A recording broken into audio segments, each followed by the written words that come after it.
Pronto.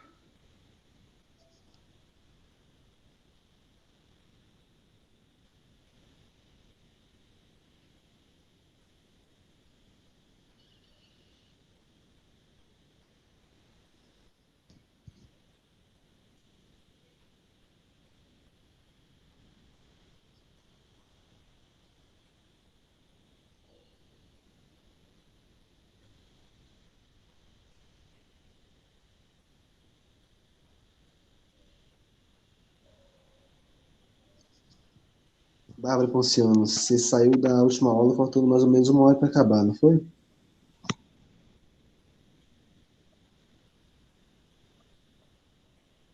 A gente está dando para me escutar direitinho? Tá sim, Matheus. Tá, sim. Então, ótimo, vamos começar. Então, essa aqui é a segunda parte da primeira aula, aliás, é a segunda apresentação da primeira aula, que eu dei sábado. Nela, eu vou abordar de uma maneira bem basicona e didática, assim, alguns conceitos importantes, como planos e eixos, e eu somente irei abordar os planos e eixos que eu vou usar nos slides, na Meu apresentação dos microfone dois tá ossos. ligado? Tá, dois ossos, a escápula e o húmero, tá bom? Eu vou apresentar em cada início de tópico, eu dividi a apresentação em 3 tópicos. Planos e eixos, o órgão osso, né, que seria a primeira meia hora, a segunda meia hora, eu vou dar meia hora, 10 minutos de perguntas, tá? Depois, em seguida, eu vou iniciar a escápula, para falar algumas curiosidades da escápula, os acidentes ósseos mais comuns, como identificar a face da escápula, se é medial ou lateral, para depois identificar, a partir de acidentes ósseos mais distais ou mais proximais, se a escápula é direita ou esquerda. Eu vou fazer um índice de todos os tipos de acidentes ósseos que tem tanto na escápula como no úmero, para ficar mais fácil o reconhecimento morfológico. Morfológico eu digo da forma, né? Porque tem tuberosidade, tubérculo, Toblerone, mentira, Toblerone só é para ficar mais fácil de vocês verem que esses nomes têm diferenças, tá bom? Eu vou conceituar também aqui alguns conceitos de articulação, como fóveas, trócleas, cócleas, côndilos e epicôndilos. Parece até latim, mas é latim mesmo. Mas eu vou tentar fazer de uma maneira mais amigável, assim, e assim, gente, não tem dúvida boba. No momento que você deixa de fazer uma pergunta que você acha que é boba, você deixa de aprender. Isso vai te prejudicar lá na frente. Escuta a voz da sabedoria. Natália, pode passar o slide. Então, eu vou apresentar quatro planos básicos que a gente vai trabalhar, que é o plano cranial, plano caudal, plano cranial, como se você estivesse olhando o animal pelos olhos, olhando no olho do animal, vendo aquilo dali, tá bom? E esse plano segue pela integralidade do seu corpo. Tem plano cranial até nas patas de trás, nas patas traseiras, perdão. Em seguida, tem o plano caudal, que é o plano que está voltado para trás, que seria para trás no referencial do rabo, que podem ter coisas que vão estar muito craniais, mas que vão ter partes caudais. Por exemplo, todos os ossos da cintura escapular que a gente está ensinando agora, que é escápula, úmero, una, rádio, carpo, metacarpo, metatarsaxanta, as falanges são cintura escapular, tem a cintura pélvica. E todos são do esqueleto axial apendicular. São estruturas que são muito craniais, mas têm partes caudais, porque é uma questão de referência, assim como na física, tudo tem que ter uma referência. O outro par de planos que a gente vai trabalhar aqui durante a apresentação, tem outros, claro, né?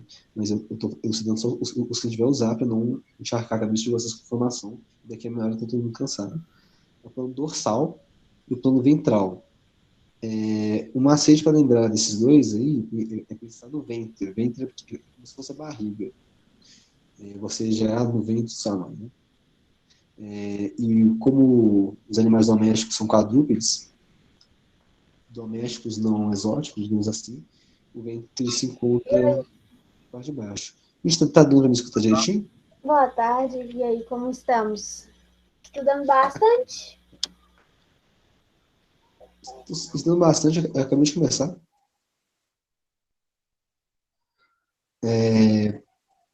O plano mais ventral é aquele que é mais voltado para baixo, tá bom? A gente pensa em ventre, não é para olhar para o ventre, é olhar a partir do ventre. Quando eu falo para olhar a partir do plano cranial, não é para olhar para o crânio, é para olhar a partir do crânio. E daí por diante, essa é a lógica, tá, pessoal? Bom, visto isso, e visto que vocês são alunos dedicados, que já deram uma lidinha no material, que não deu na monitoria, a gente resolve isso daí, vou tirar todas as dúvidas, não me aprofundar muito mais, não.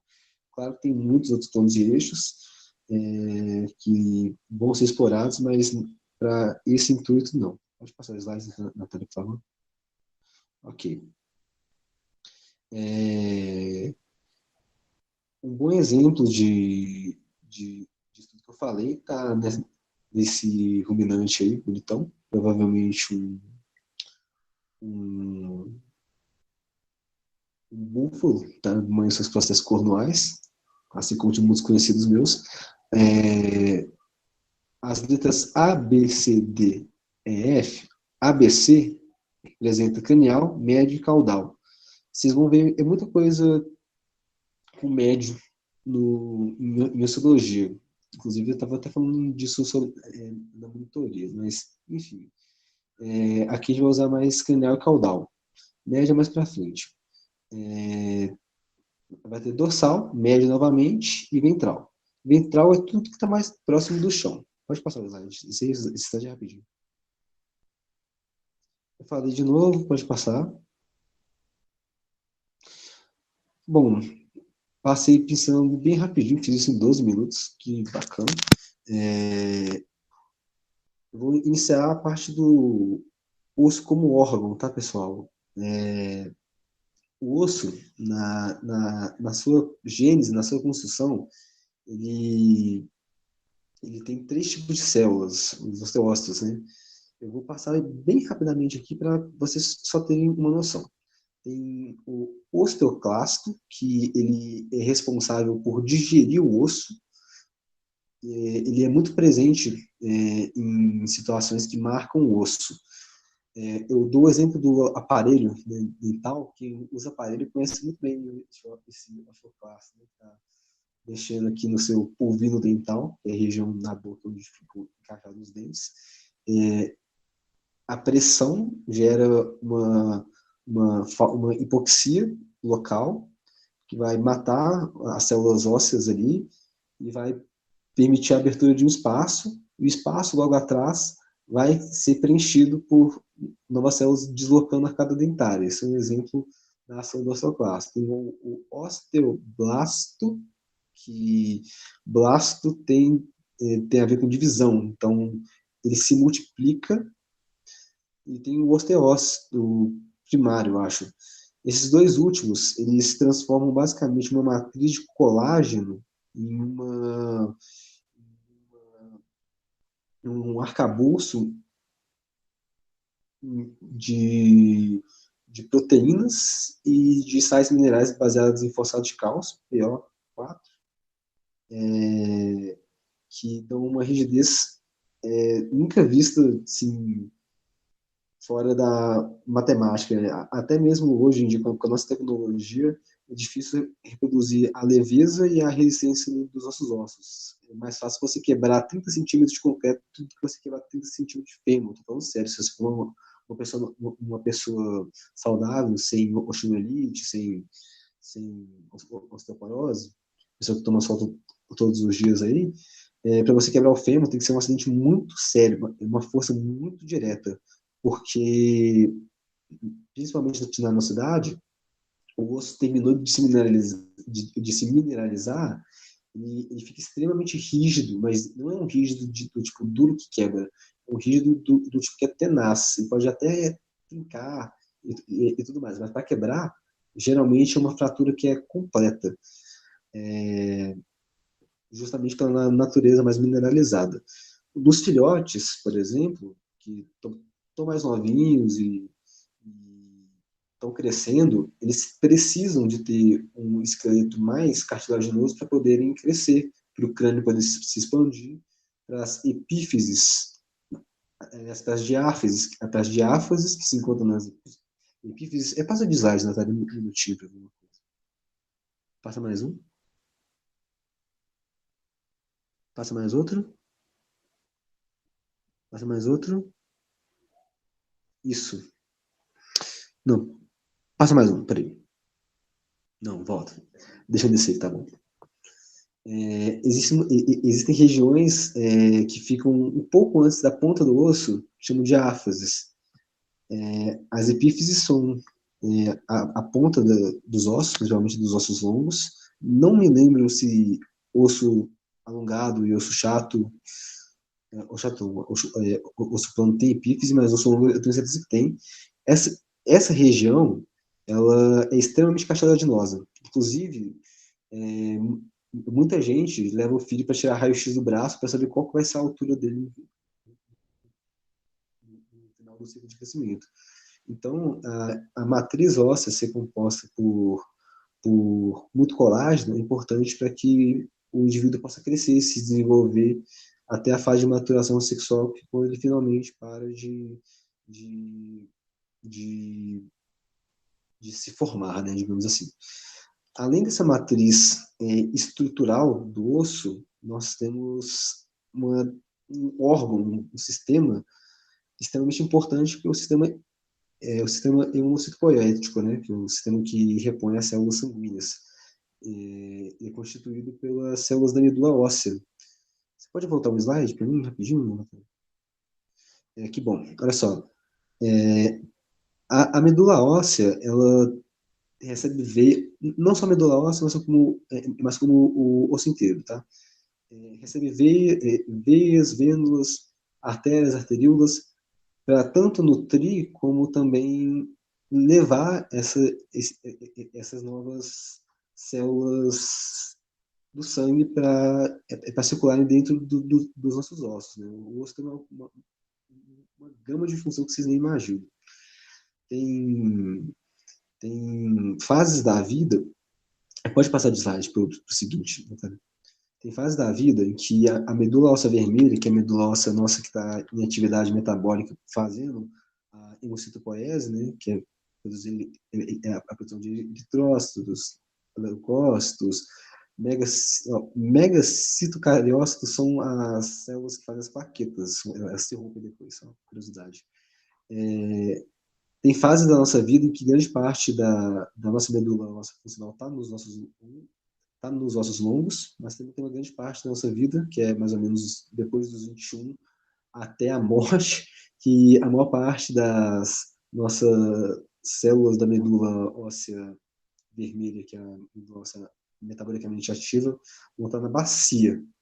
Quem já doou sangue, eu dei esse exemplo na mesma aula, mas eu adoro esse exemplo. Toda vez que eu dou sangue, eu sinto um pedacinho do meu fêmur e a minha bacia ardendo, tipo, dá um calor. É porque, de acordo com o meu médico, imagino que isso com certeza se aplica na medicina veterinária, ele explicou que isso acontece por conta de um negócio que chama-se reflexo vasovagal. Lá em Anato 2, neurofisiologia, vocês vão ver que o tronco cerebral ele interpreta várias variações no nosso corpo. E uma hemorragia de 500 ml, 450 na verdade, que é o tamanho de uma bolsa de sangue padrão, desencadeia uma série de reações citocinéticas, ou citocinas, que são comunicadores intercelulares, hormônios, que conseguem transformar medula amarela em medula vermelha para produzir mais sangue. Isso sai, tipo, o corpo reconhece que você está tendo uma hemorragia e manda um tanto de célula mais alongada, células que não tiveram a maturação completa. Isso é muito comum em hemorragia após doação de sangue. Visto que o osso tem a função estrutural de proteger a medula óssea, de dar sustentação e dar movimento, falta eu ressaltar também que a outra função de proteção do osso diz respeito aos nervos e às artérias. Todos os nervos correm junto a ossos. Um bom exemplo disso é a nossa coluna, né, que tem centenas de ramos de nervos que depois se ramificam em determinadas regiões, né? O que a gente vê partindo do osso para ir para o músculo são ramos de nervos, mas o nervo mesmo está correndo junto ao osso e ele deixa impressões nos ossos, causando acidentes ósseos. Acidentes ósseos são marcas deixadas pelas demais estruturas anatômicas presentes no nosso corpo devido à pressão ou a compressão, ou o excesso de pressão ou a falta de pressão, né? As artérias formam sulcos, os músculos formam sulcos também, tendões formam processos, tudo que diz respeito à anatomia passa pelo osso. O osso realmente é a base de tudo. E é importante a gente saber por que ao analisar uma radiografia, por exemplo, você consegue saber se o indivíduo, sei lá, por exemplo, pegando na área forense ali, você pega o crânio de sei lá, um Homo sapiens, sem ser o Homo sapiens sapiens e sem ser o Homo sapiens, sei lá, neandertais. Você vê impresso naquela outra craniana os sulcos e os giros do cérebro. Você consegue estimar quais áreas eram mais desenvolvidas. A impressão do cérebro naquela outra craniana. Olha que legal. Impressionante o que as impressões digitais anatômicas deixam no osso, né? Pode passar de slide. Acho que agora está na hora de partir para a anatomia mesmo, que é nossa querida amada escápula. Já que começar a estudar escápula, a gente tem que começar a estudar a posição anatômica, né, galera? A posição anatômica é a posição em que o osso se encontra naturalmente no animal. Encaixado no quê? Voltado para qual lado? Qual a estrutura para qual lado? É mais virado em um, é mais virado em outro.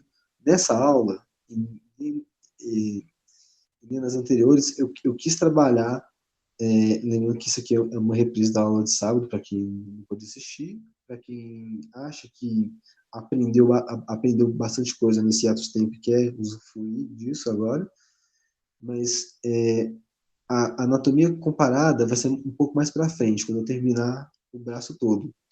Porque aí dá tempo de revisar mais uma vez tudo, que eu vou ter que rever todos os detalhes de tudo, aí vocês vão aprender, vai ser bacana. Vocês, quando forem analisar peças anatômicas, imagens anatômicas, vocês, antes de tudo, têm que saber como é que esse osso fica no corpo. Se você não souber, você não vai saber por onde começar. E aí vão entrar, aí que entra a questão fundamental de saber anômica, anatômica, o que é cada tipo de acidente ósseo, planos e eixos, e ter sempre um atlas. Tem um PDF do Popesco aí, obtido de forma 100% lícita, tá? Os autores desse livro, que custam uns R$1.000 na leitura, deram pra gente esse livro mesmo. Tá? Vocês podem usar, tá no Drive aí. Usem o Popesco, ele é muito bom. As imagens deles são maravilhosas. Foi a Ana que mandou esse daqui aqui no Popesco. Eu estava caçando esse Popesco há anos e não achava. Estava inteirinho, estava o pessoal da Uni. Nem o pessoal da FMG tinha. Pode passar o slide. Eu dei um exemplo de cada um. E a partir da posição anatômica, galera, junto com planos e eixos e alguns acidentes ósseos que a gente vai trabalhar aí, vocês vão estudar bastante, a gente vai conseguir determinar se um osso pertence ao lado direito ou ao lado esquerdo, tá bom? Mas, antes de tudo, a gente precisa aprender a diferenciar uma coisa bem básica, que é o lateral do medial. Pode passar de slide. Pode passar. Pode passar. Vamos lá. Alguém aqui já comeu pá? Quando você vai no açougue, não, né? Pode ser que vai no açougue, ou a mãe de vocês, né? Mas tem um cara que chama pá. Pá é um músculo que fica na, na escápula. Eu vou dar uma lidinha aqui rápida, eu odeio ler slide, assim, eu acho que é chato, mas na minha leitura, eu vou dar ênfase nas coisas que eu acho importantes, tá bom? A escápula, ela, na parte mais distal dela, ela tem uma cartilagem hialina, tá bom? Ela é meio brilhante, ela é bem bonita mesmo, e ela é bem lubrificada, ela consegue fazer muito movimento, porque ela não está presa a ossos, ela está presa a meio que tendões e a músculos e a outras cartilagens. Ela parte ali obliquamente, gente, lembra do lançamento oblíquo. O oblíquo é o quê? O maior que 90 graus. Tá bom? O obtuso é o menor que 90 graus. E ela tem um formato triangular que vai se afunilando quanto mais distal você vai partindo da cartilagem. É um osso plano, de contorno triangular. Eu não vou entrar em detalhes aqui sobre a, a anatomia sistêmica comparada, mas eu cometi uma gafe que me dói muito antes de dormir, que na aula passada eu falei que, ai meu Deus, que, não, eu vou, tá, eu falei que ia superar isso, mas eu não vou superar. Eu falei que cavalo tinha acrômio. Eu não consegui dormir depois dessa, não. Cavalo não tem acrômio, tá, gente? Acrômio é um processo que fica na ponta da espinha da escápula dos ruminantes e de alguns outros animais, mas cavalo não. Pode passar, mas o slide já tá. Eu falei que ia fazer um índicezinho dos tipos de acidentes ósseos antes de trabalhar com eles, porque tem muito nome parecido, né? Que é, tipo, por exemplo, tuberosidade, tubérculo e tuber. Então, para deixar isso mais fácil na hora de vocês estudarem, para vocês saberem lembrar dos nomes, até mesmo deduzir, sim, vocês até mesmo vão conseguir deduzir mais ou menos algumas coisas, por magia, eu juro para vocês que vai chegar o momento de que isso vai acontecer, eu decidi colocar alguns conceitos. Isso aí, fossa, tuberosidade, espinha, tubérculo e processo, são acidentes ósseos que tem na escápula. Então, eu antes de começar, vou explicar mais ou menos por alto o que é cada um deles. Isso eu tirei da internet e eu vou complementar, porque só essa parte escrita não tá muito ok não, tá bom? O processo, ele é uma proeminência, ele é uma projeção, ele é bem como se fosse algo que surge é pequeno, tá? Os processos tendem a ser pequenos e existem processos em tubérculos e em tuberosidades, tá bom? O processo, ele é algo que surge geralmente na ponta, tá bom? Ele é algo que está relacionado a pontas e laterais. O tubérculo, apesar da gente associar tubérculo com batata, coisa grande, mandioca, sei lá, ele não é grande, ele é pequeno e ele é arredondado, tá bom? A tuberosidade, que é o que a gente mais vai ver, ele é mais amplo e menos alto, digamos assim, do que o tubérculo, mas ele é maior, tá? A fossa é uma depressão. Depressão é o que entra no osso, não importa o sentido, se está entrando caudal lateral, é uma incisão no osso muito profunda. Mais tarde a gente vai ver fossa, incisura, vários outros tipos de acidentes ósseos que causam, que são negativos, assim, em relação ao plano, tá bom? Espinha. Espinha é uma projeção afiliada. Como assim uma projeção afiliada? Eu não sei te explicar porque eu só lembro de duas espinhas. Mas ela é uma projeção que ela é mais longa. Ela é mais longa do que larga. Ela é contínua de certo modo. E vocês vão ver daqui a pouquinho que a espinha da escápula tem a sua própria morfologia, tem processos, tem tuberosidade, tem várias coisas. Pode passar o slide, Natália. Vamos ficar muito preso, não. Agora vamos para a escápula mesmo. Pode passar?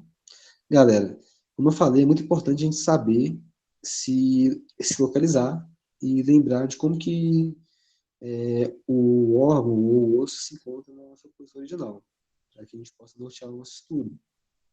Tem algumas estruturas chaves para a gente saber colocar o osso na posição anatômica e a partir daí estudá-lo.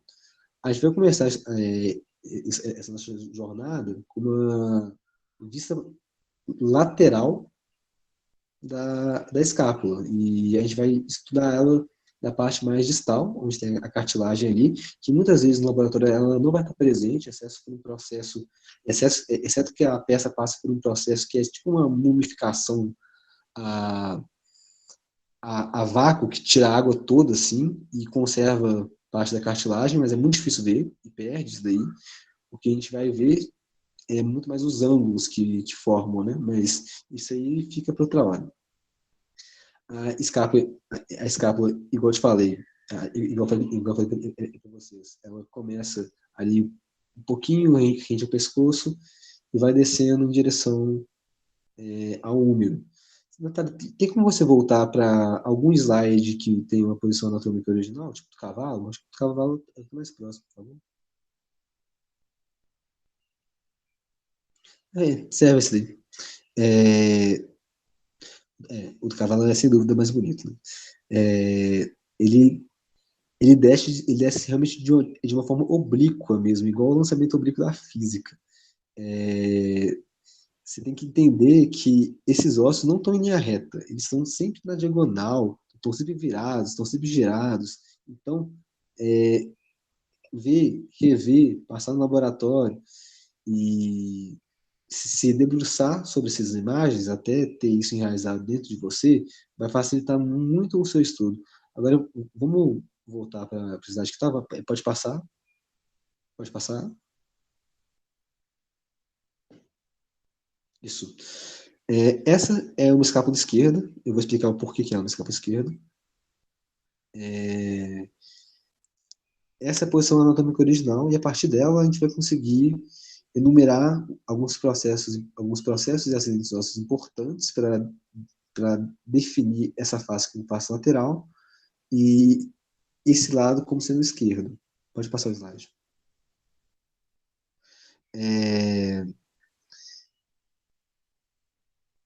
Nesse slide está mostrando só 6 acidentes ósseos. Não quis colocar muito, não, mas na monitoria, nos slides da monitoria vão ter bem mais, tá? Porque esses são os principais, são os mais marcadores mesmo, tá bom? E eu vou começar de cima para baixo. Acrômio não tem cavalo, pelo amor de Deus. O processo acrômio, ele é o final da espinha da escápula. Espinha da escápula é essa proeminência aí que surge entre as duas fossas, supraespinhosa e infraespinhosa, mas já já eu chego nelas. Vamos primeiro trabalhar o conceito de espinha da escápula, tá bom? Ela é contínua. Lembra que eu falei que ela seria mais contínua?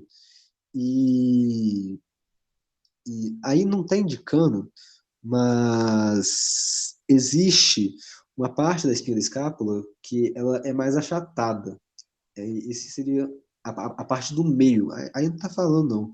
É o tuber da espinha da escápula. Aí, seguindo até o final, em alguns animais, dentre eles os ruminantes, existe o processo acrômio, que não existe cavalo, tá bom?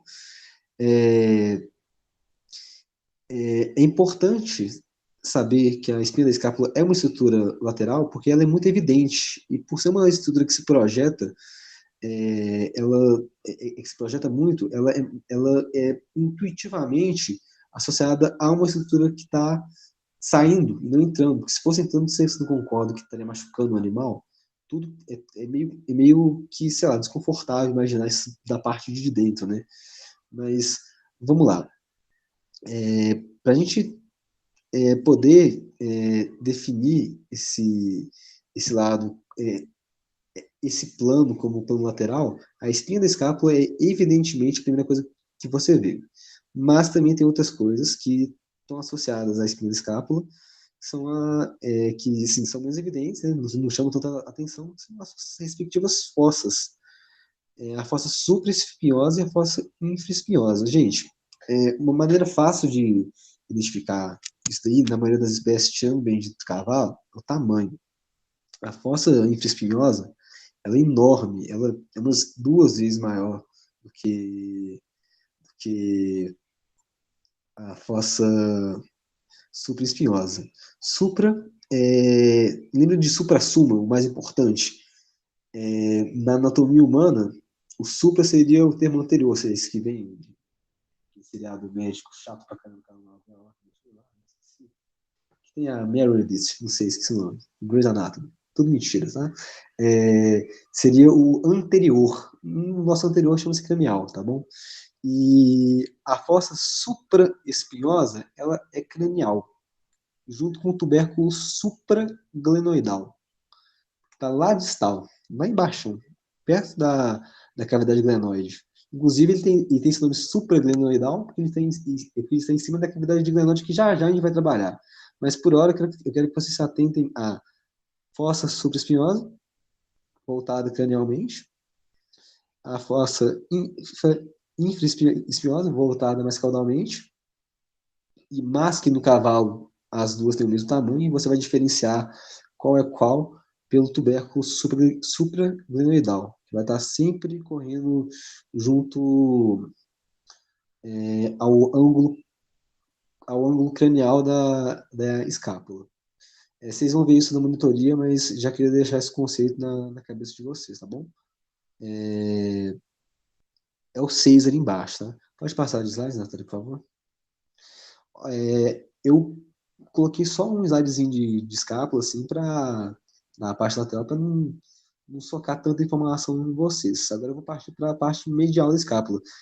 Eu coloquei esse tanto de artéria aí para vocês verem a importância do que tange a proteção que eu falei dos ossos. Vocês observam que as artérias mais calibrosas, as mais grossas, elas não saem de perto do osso, somente ramificações bem específicas e que vão bem ali se esgueirando entre músculos e fascias e tecidos até seus respectivos tecidos a serem alimentados saem, só as menores saem. Gente, isso acontece porque a seleção natural percebeu que se você coloca a fonte que nutre o seu organismo perto da parte mais forte, você morre menos. Então, é para vocês terem muito cuidado, né? Porque a gente está vendo osteologia agora, às vezes não vê sentido, mas, pô, o animal quebrou o úmero. Pô, quebrou em qual altura? Ele quebrou no terço mais proximal, no terço mais distal. Se quebrou no terço mais distal, tá tudo. A gente divide o osso em 3, o terço mais distal seria a parte mais distal.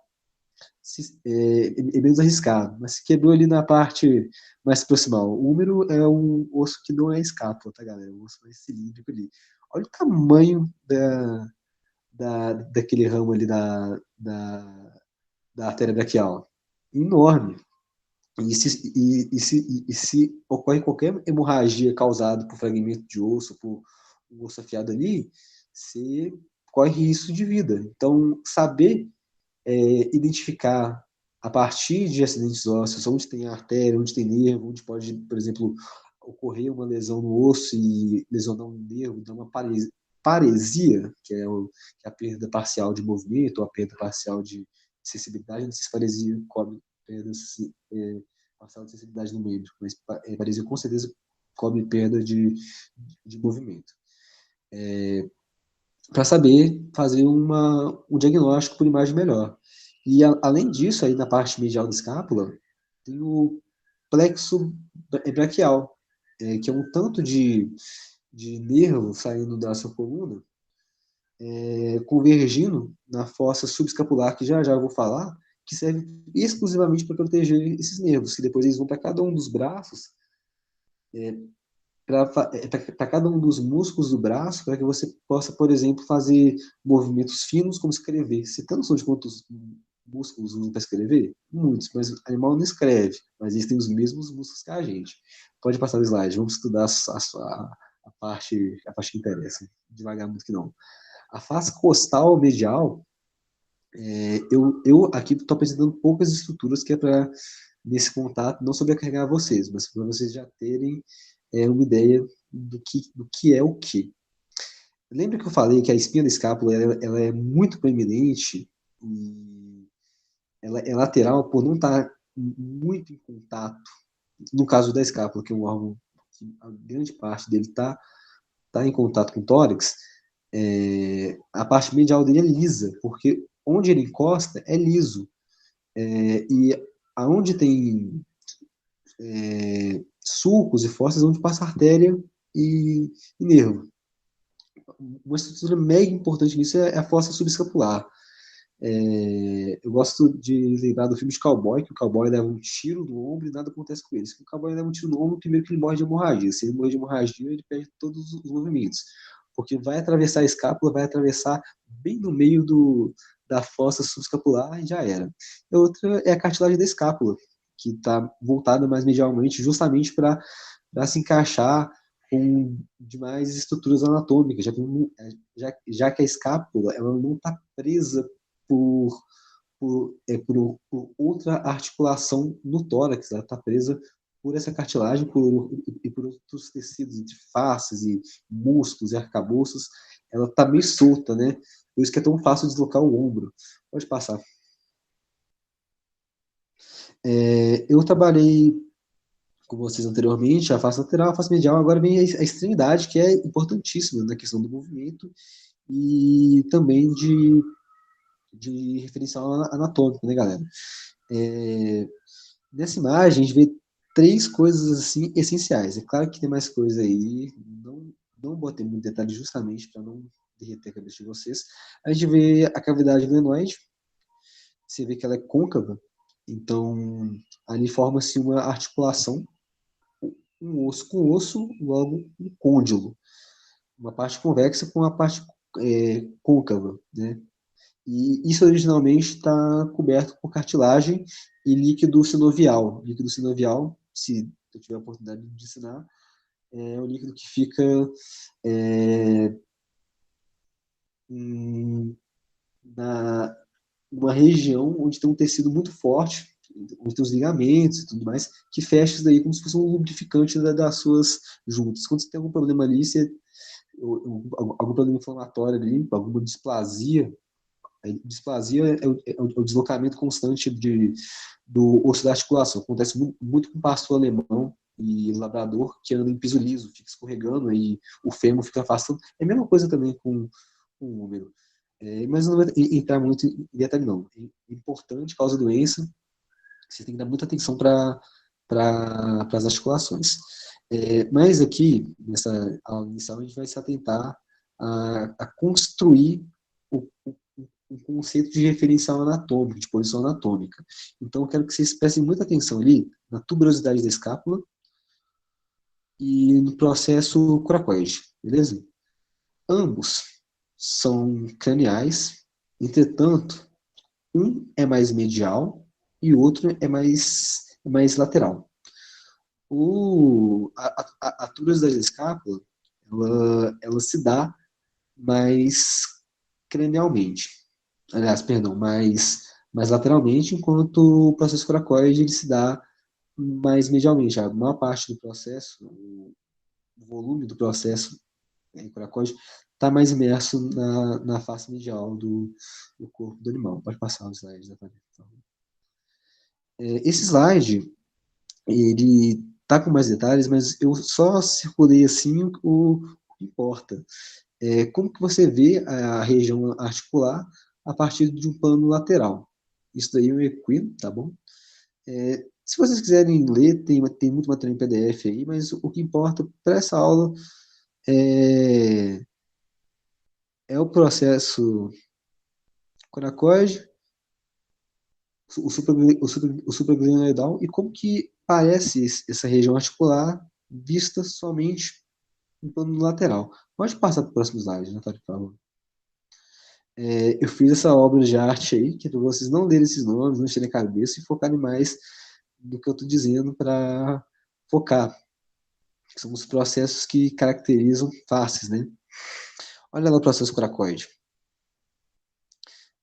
O processo coracoide está muito mais visível na parte, eu diria que quase inteiro visível na parte medial, eu acho que, se eu não me engano, passa um tendão nele, eu tenho que verificar.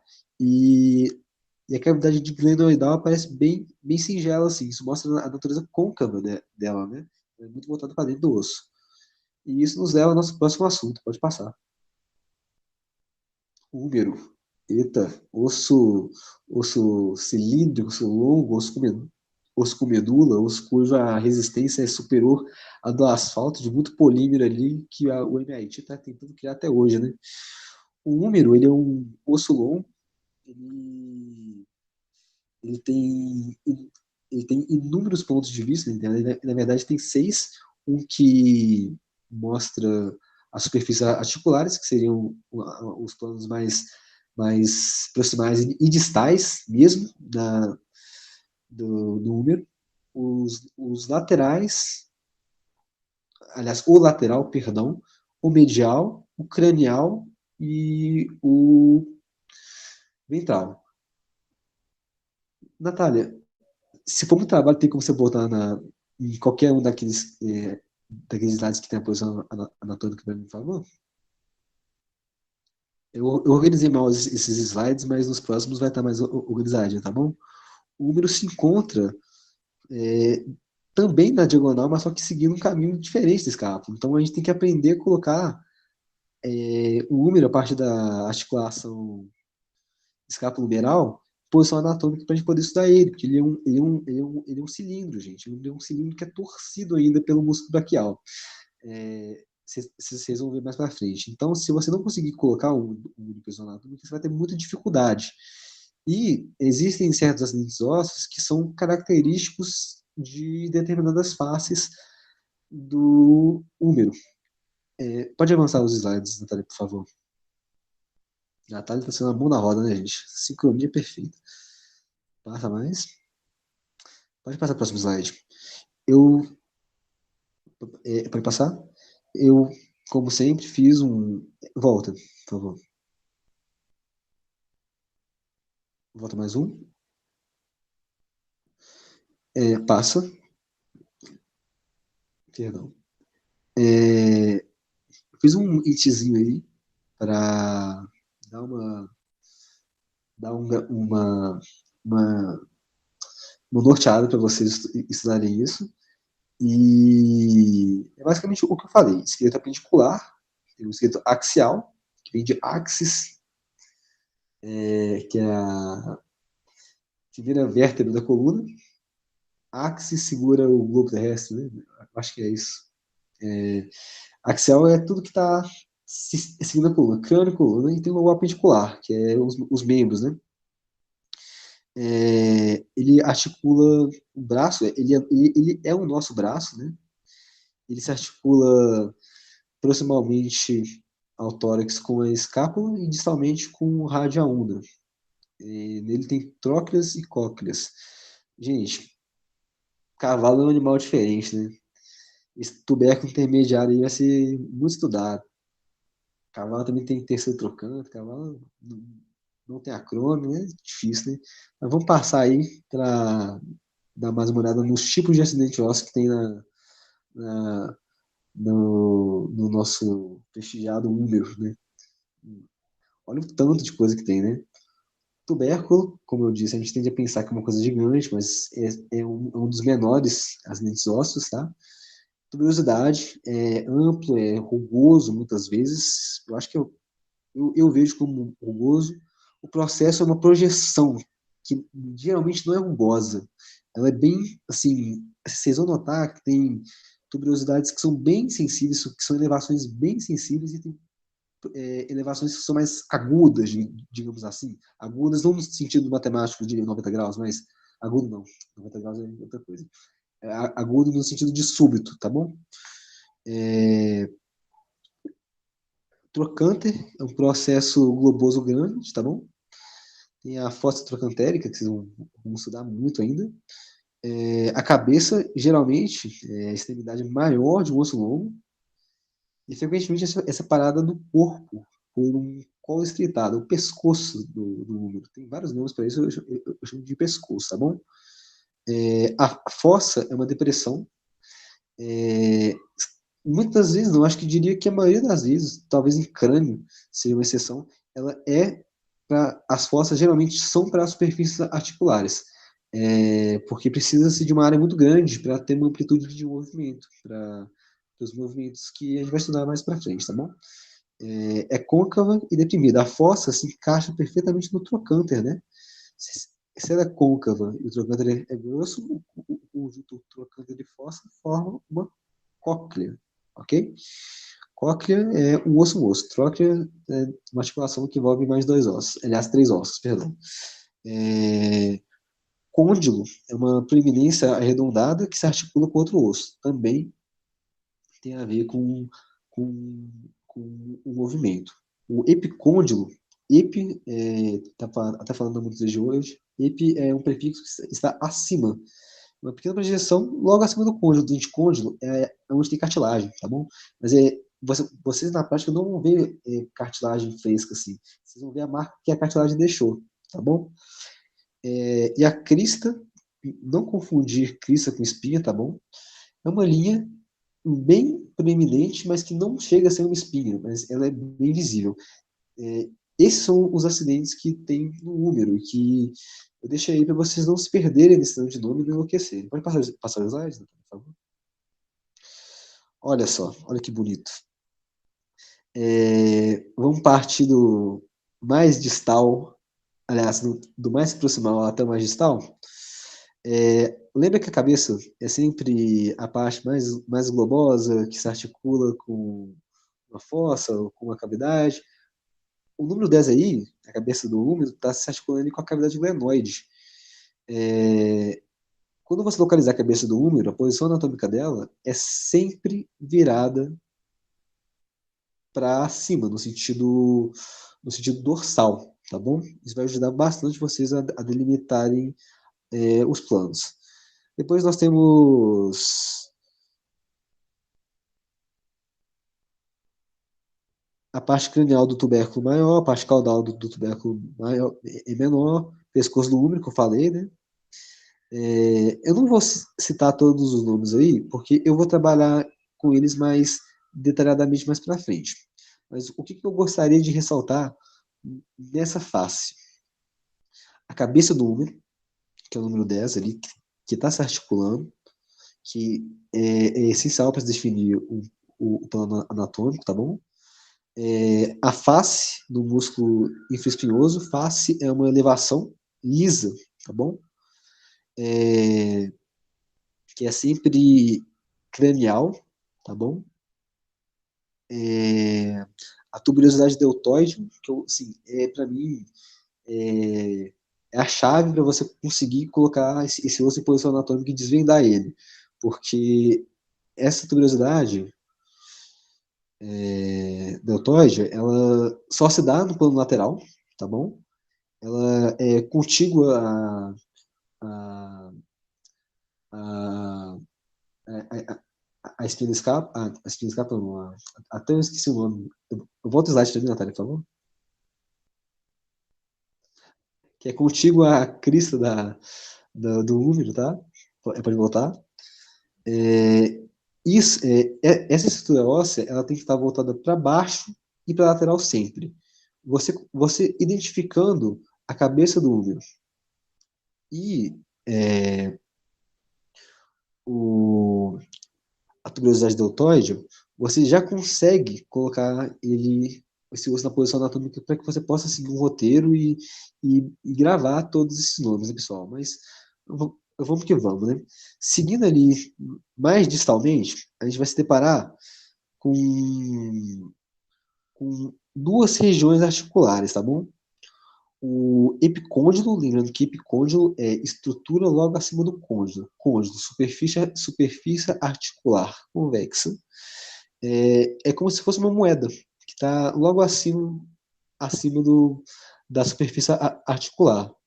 Ela tem esse formato esférico, eu acho que conta da pressão do movimento mesmo, tá bom? Ali no 16, tem a tróquea do úmero e tem a fossa do rádio, logo ali em cima, mas não está marcando. Tem uma macete que eu gosto de falar, que é a fossa cranial, aliás, que a fossa radial é sincranial. Então, as articulações ali da troca do úmero se dão no plano cranial, ou seja, voltadas para a cabeça, tá bom? Como é um osso que está na diagonal, ao mesmo tempo que ele está cranial, ele está mais ventral também, porque ele está voltado para baixo. Por isso que é tão importante ter a noção de representação anatômica. Você vai ver seu osso de pé, deitado, virado, na diagonal, na quarta dimensão, não sei. E você tem que ter esses marcadores. Por isso que eu chamei bastante atenção para eles.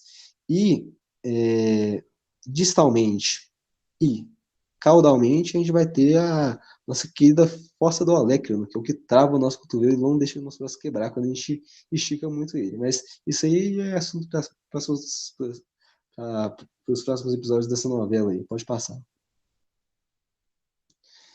Eu fiz um índice, né? Partindo do distal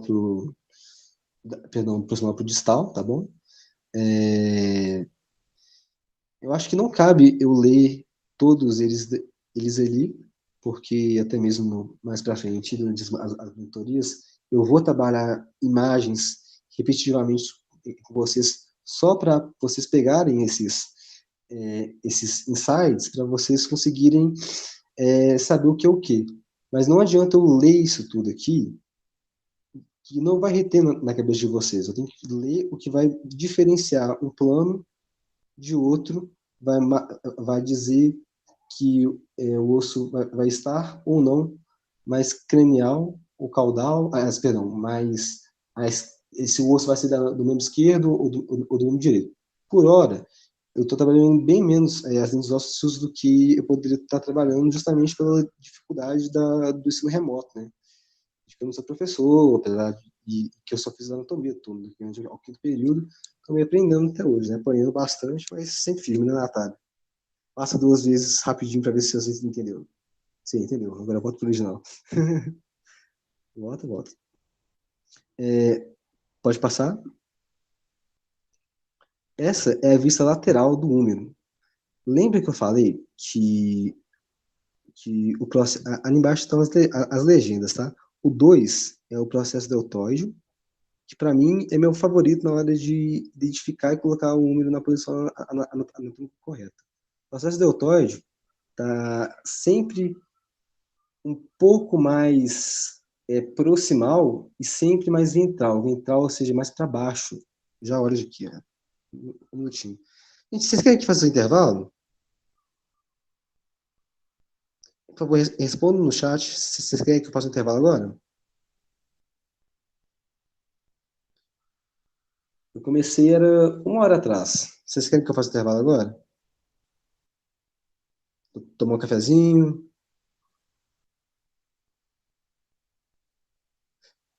Se ninguém respondeu, eu vou mesmo assim.